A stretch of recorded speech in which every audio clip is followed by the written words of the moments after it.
This is K2 News at 11 on your side. I definitely feel like my job is being held hostage for some political game. Hundreds of ODOT workers on the cusp of potentially losing their jobs, now forced to wait longer for any answer.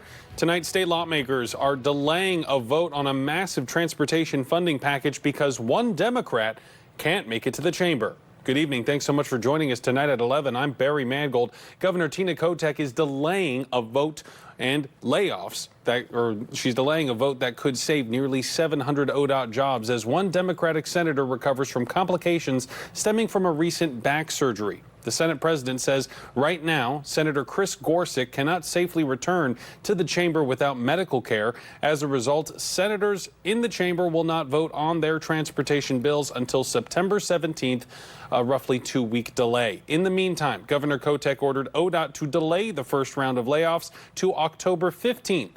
Those layoffs were originally set to take effect September 15th. And Gorsuch is one of 18 Democratic senators. All of them are needed to vote yes to pass that transportation package with a 3/5 majority. Republicans have already said they will not help. Senate Minority Leader Daniel Bonham told us, quote, "There are no Republican votes for this bill. Until Senator Gorsuch returns, we'll be here advocating on behalf of the thousands of Oregonians who tell us they cannot afford another tax increase." Meanwhile, hundreds of jobs at ODOT could be lost if lawmakers don't find a solution. The union representing many of those workers facing a layoff saying tonight that this has become all too political. We really are trying to get over the fact that this is a partisan issue because it shouldn't be. Keeping our roads safe and keeping our families safe should not be a partisan issue, but it seems like it's turned into one. A lot of these people that are refusing to show up, if you look at where they're at on the map, and then you look at the projected drops in service across the state, the people that they represent are the people that are going to be the most hurt and harmed by these layoffs. And senators will be convening tomorrow morning to formally adjourn until the 17th. Stick with K2 News for continuing coverage of that special session. As soon as we learn more, we'll post it on K2.com and the K2 News app. That is free wherever you get your apps. Another big story happening right now. The Northwest Northrop shelter in Portland officially up and running. But the turnout is not what many were expecting. The shelter was prepared to accommodate up to 40 people tonight, and there is still space open. K2's Jennifer Singh is live for us outside that shelter at Northwest Northrop and 15th with the very latest on this. Jen. Yeah, Barry, I've been out here since around 7 o'clock this evening. That's when people were told they could start lining up for the shelter behind me. But when it came around to 8 o'clock, when the shelter doors opened, there were less than 10 people in line. And I'm told this evening the number of shelter goers only got up to around 10. There have been a couple people going into the shelter as the night progresses, but still less turnout than expected. How does it feel knowing that there is a place for you to sleep tonight? It feels great. Barb was the very first in line for the highly contested Northrop shelter. The doors opening for the very first time this evening. It feels good to be able to get something to eat and get in a place to at least sleep the night. And Barb is actually one of just about 10 people who made it to the shelter this evening. Many people, including City Councilwoman Olivia Clark, surprised by the relatively short line this evening when 40 beds were ready to be occupied. The word apparently really has not gotten out in the homeless network or the homeless community that this is open tonight. That was confirmed by several people who did make it to Northwest 15th and Northrop. I'm told that the news simply did not make it to the people who were actively seeking shelter. But I think it's really a word of mouth thing that has to happen in the homeless community. Word of mouth and more people will show up. I'm also told by people working alongside the shelter that when the doors close at 6 a.m. tomorrow morning, there will be transportation to the Blanchet house for people to get a meal. And we're told there will be dayside resources Wednesday right off 6th and Gleason. As we've been reporting, the shelter has been a topic of controversy for those in the Pearl District. Some neighboring business owners and residents tell K2 they fear more crime and drug use will follow. Tonight, Councilwoman Clark says she wants people with any concerns as the shelter operates to continue to be vocal. I ask all the neighbors to let me know if there's an issue, if the mayor's not following through on the promise of cleaning up in the engagement area, the graffiti, trash, extra public safety, transport of people to meals or to the day shelter. So that's important. Really important that we follow through, that we stay vigilant on how this works. Now, of course, this is the very first night of the shelter, so if word of mouth really is the best way to get the word across to those seeking shelter, we could very well see more people out here tomorrow night. Now, of course, we have been following this story throughout today and over the past few weeks. We have more information about the shelter and the city's involvement on our website. Live in Northwest Portland tonight, Jennifer Singh, KATU News. All right, good information there, Jennifer. Thank you.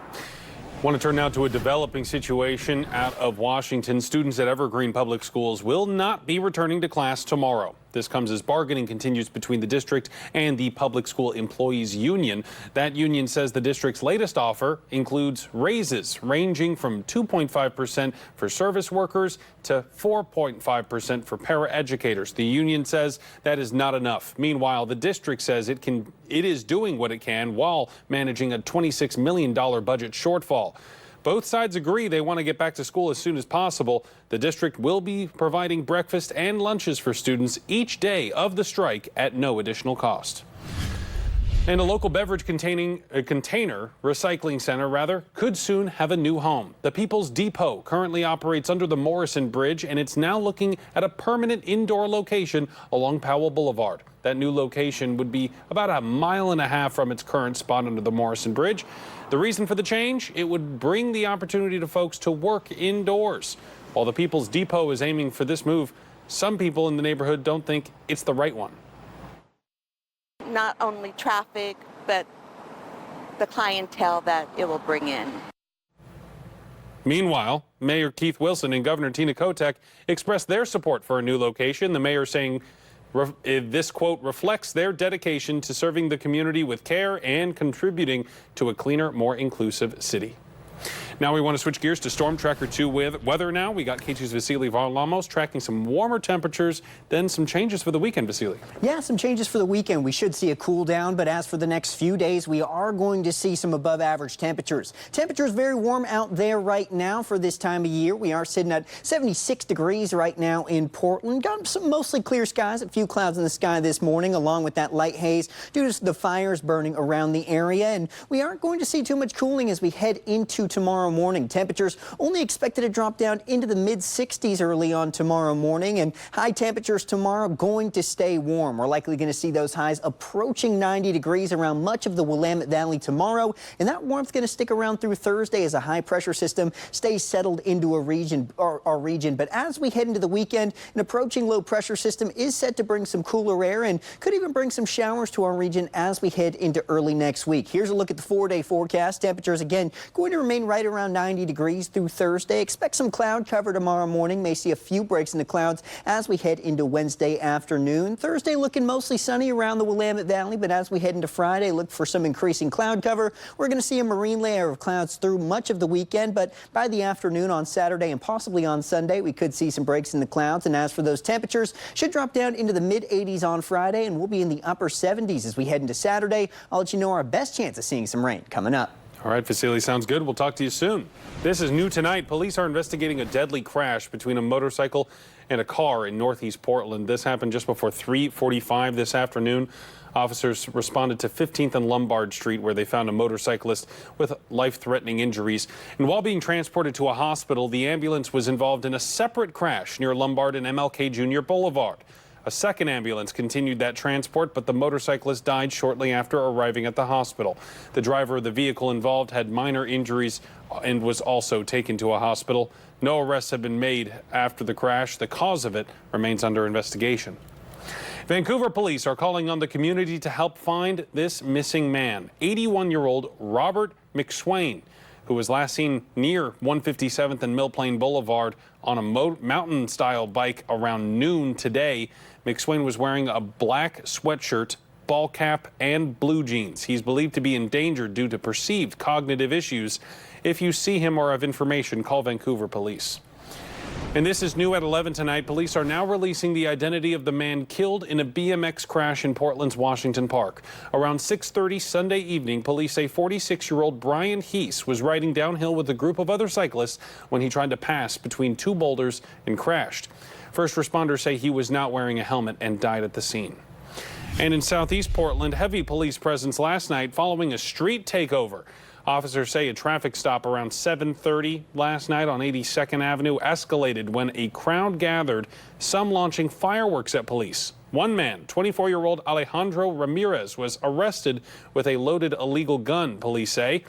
Police also issued 4 citations, towed 1 vehicle, and say that they're continuing to monitor for future street takeover events.